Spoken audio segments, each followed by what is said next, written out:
When stars fall silent, Marcus Kellerman thought his biggest problem was the broken coffee machine in his cramped engineering lab aboard the orbital shipyard Prometheus station. He'd been working 16-hour shifts for 3 weeks straight, trying to design more efficient fusion cores for Earth's expanding fleet. The last thing he expected was an alien refugee crash landing in his maintenance bay at 0300 hours. The ship was unlike anything in Earth's databases. Sleek, crystalline, and humming with energy that made his instruments go haywire. When the airlock hissed open, out stepped a being that looked almost human, except for the silver-blue skin and eyes that held the depth of dying stars. "I am Zephyr of the Void Walkers," she said in perfect English, though her voice carried harmonics that seemed to come from everywhere at once. "My people are extinct. I carry the last hope of 3 civilizations in my ship's memory core." Marcus blinked, still holding his wrench. Did you file a docking request?" "Because station control is going to have my head if—" "Your species builds ships," Zephyr interrupted, studying the half-assembled fighter craft hanging from the bay's gantries. "Crude but functional. You understand the marriage of metal and fire." She approached one of his prototype designs, running her fingers along the hull plating. Where she touched, the metal seemed to shimmer and strengthen. "The Devourers have consumed 17 star systems. They transform matter into their hive ships, growing stronger with each world they consume. My people tried to fight them with energy weapons and speed. We failed." Marcus set down his wrench. "And you think we can do better?" Zephyr turned to him, and he saw something he recognized in those alien eyes, desperation mixed with stubborn hope. "Your species is young, but you build things to last. Your ships are armor and fury rather than grace and speed. The Devourers have never faced anything like human engineering." She produced a data crystal that pulsed with inner light. "This contains the tactical data of 17 fallen civilizations. Every battle, every defeat, every moment of their final. Ours. I offer it freely." "In exchange for what?" "Help me build a ship," she said simply. "Not a Void Walker vessel or human design, but something new, something that combines your durability with our technology. The Devourers follow a pattern. They're 3 systems away from Earth, consuming the Kepler colonies as we speak." Marcus looked at his workbench, covered in blueprints and component designs. He'd spent his entire career building better ways to protect humanity among the stars. Now an alien was asking him to build something that might save the galaxy. "I'll need to talk to my supervisor," he said finally. Zephyr smiled, the first truly human expression he'd seen from her. "I find humans often ask permission for things they're already determined to do." Marcus was already reaching for his comm unit to call Chief Engineer Rivera. "Yeah, well, we're also the species that learned to fly by throwing ourselves off cliffs until something worked." "This is why I chose Earth," Zephyr said softly. "Only humans would see impossible odds as a design challenge." Forging the Alliance Chief Engineer Carmen Rivera stared at the holographic display floating above her desk, showing the tactical data from 17 dead civilizations. The conference room buzzed with nervous energy as Earth's top military minds tried to process what they were seeing. "These Devourers," said Admiral Thompson, his weathered face grim, "they adapt to every weapon, every strategy. How do we fight something that learns from every defeat?" Zephyr stood at the center of the room, her crystalline ship's core interfacing directly with Earth's computers. "You don't fight them the same way twice. Every civilization tried to perfect their existing technology. They made faster ships, stronger shields, more powerful weapons. The Devourers simply adapted and overwhelmed them." Marcus stepped forward, his tablet displaying rough sketches that had kept him awake for the past 72 hours. "But what if we don't try to perfect anything? What if we make something completely unpredictable?" The hologram shifted, showing Marcus's design, a ship that looked like someone had crossed a battleship with a construction crane. It bristled with mismatched weapon systems, redundant armor plating, and what appeared to be industrial mining equipment. "It's ugly," admitted General Foster. "It's insane," added Dr. Kim from the weapons division. "It's human," said Rivera with growing excitement. "Look at this. Modular construction, field repairable components, and enough redundancy to function, even after catastrophic damage. It's not elegant, but it's nearly indestructible." Zephyr nodded approvingly. "The Void Walker technology I'm contributing will handle propulsion and energy distribution. But the core philosophy, building for survival rather than perfection, that is purely human."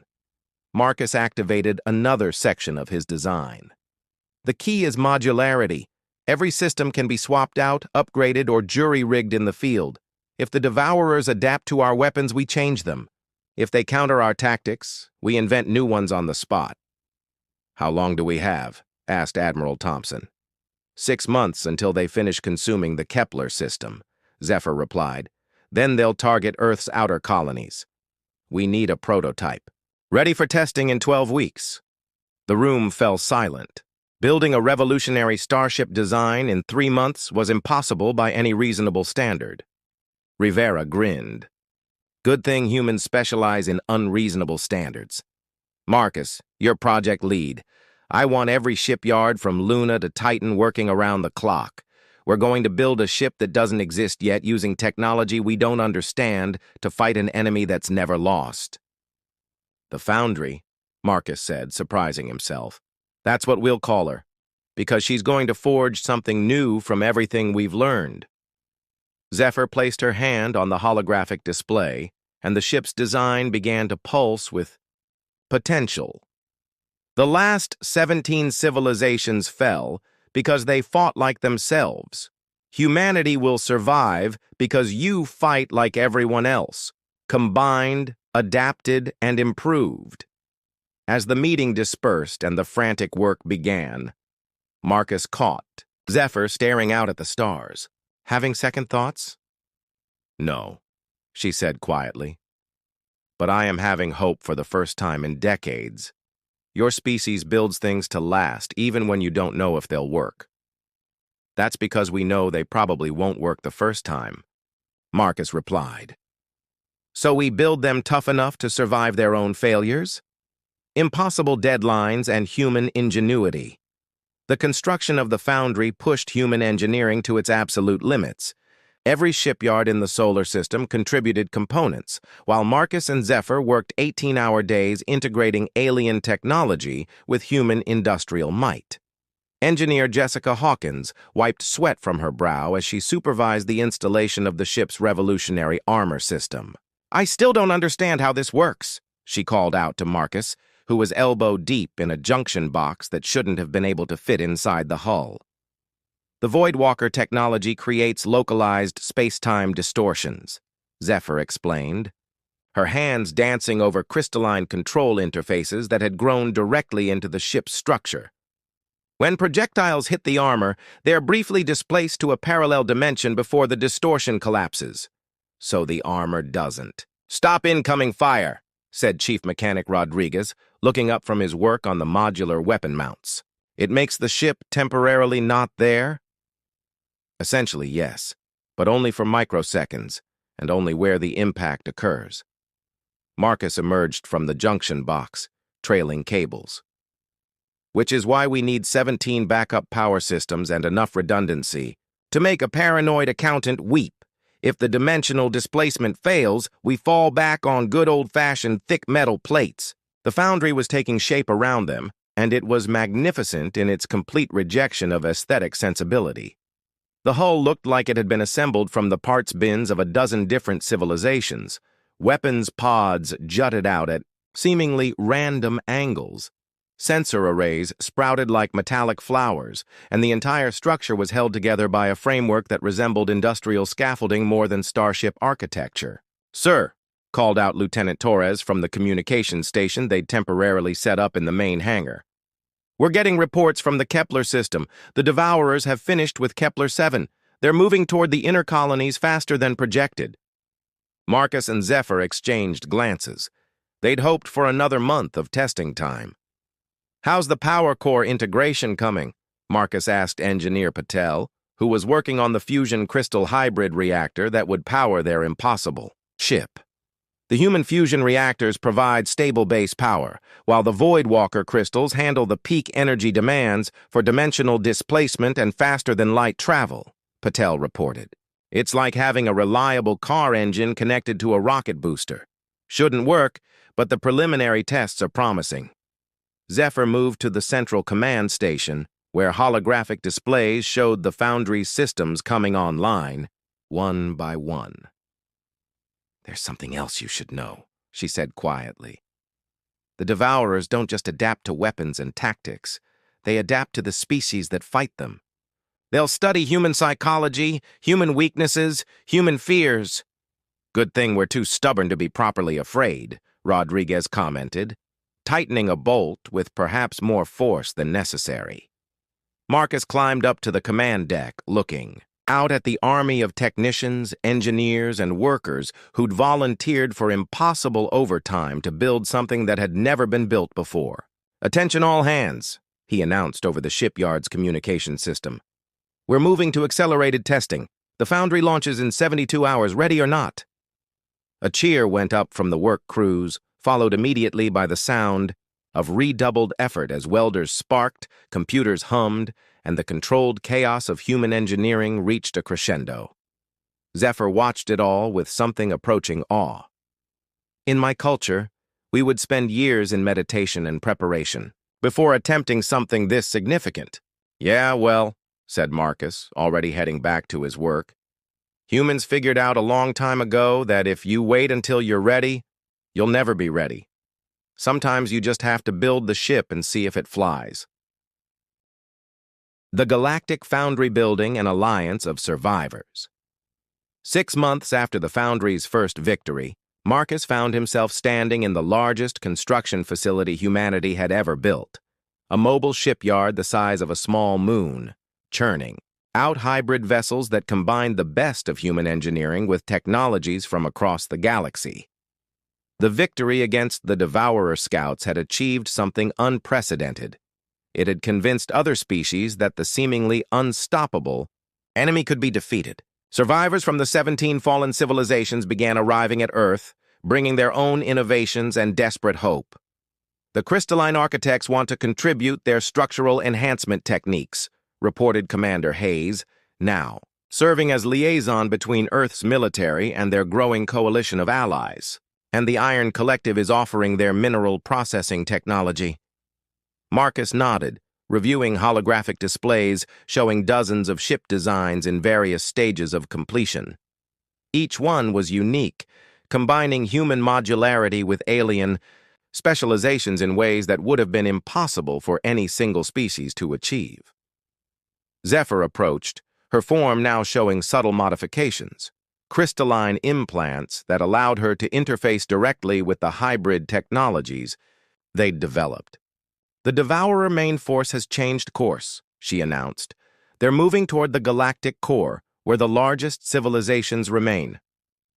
"How long do we have?" asked Captain Vasquez, now promoted to admiral and commanding a fleet of impossible ships.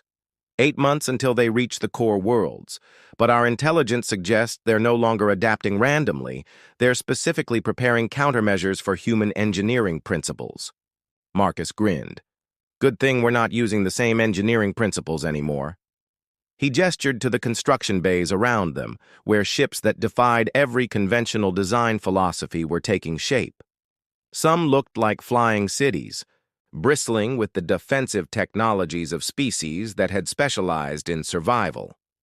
Others resembled mechanical creatures, their hulls incorporating biological adaptations from civilizations that had merged organic and synthetic technologies. "The Foundry was just the prototype," Marcus explained to a gathering of representatives from 37 different species. "What we're building now is a fleet where every ship is unpredictable, where every crew combines different tactical philosophies, where every battle teaches us something new about cooperation rather than just adaptation." Engineer Wong, now heading the Hybrid Technologies Division, demonstrated their latest breakthrough, a ship hull that could physically reconfigure itself mid-battle, not through alien nanotechnology, but through human mechanical engineering scaled up to impossible proportions. The Devourers adapt to what they've seen before, Wong explained. But they can't adapt to genuine creativity, to species working together in ways that have never been tried. Zephyr addressed the assembled delegates, her voice carrying the weight of 17 fallen civilizations. Humanity has taught us something that none of us learned in our individual struggles. The answer to an adaptive enemy isn't better adaptation. It's collaboration, building something genuinely new rather than perfecting something old. Admiral Vasquez stepped forward. The Devourer main force represents everything that's left of their species, millions of ships, countless absorbed technologies, the accumulated knowledge of every civilization they've consumed. When we meet them at the core worlds, it won't just be a battle. It will be the final exam for everything we've learned about working together. Marcus looked around at the controlled chaos of the shipyard. Humans working alongside crystalline beings, mechanical entities collaborating with energy-based life forms, everyone contributing their unique perspective to the impossible task of building a fleet that could win an unwinnable war. The thing about humans, he said with characteristic understatement, is that we've always been better at building things than predicting whether they'll work. So let's build something amazing and see what happens. The great shipyard hummed with activity as 38 species worked together to forge something that had never existed before. A truly collaborative approach to galactic warfare, built on the foundation of human engineering and the desperate hope of survivors who refused to accept defeat. The war for the galaxy's survival was about to begin, and for the first time in the Devourer's conquest of the galaxy, they would face an enemy that grew stronger, not through adaptation, but through the chaotic creativity of species learning to build something greater than the sum of their parts.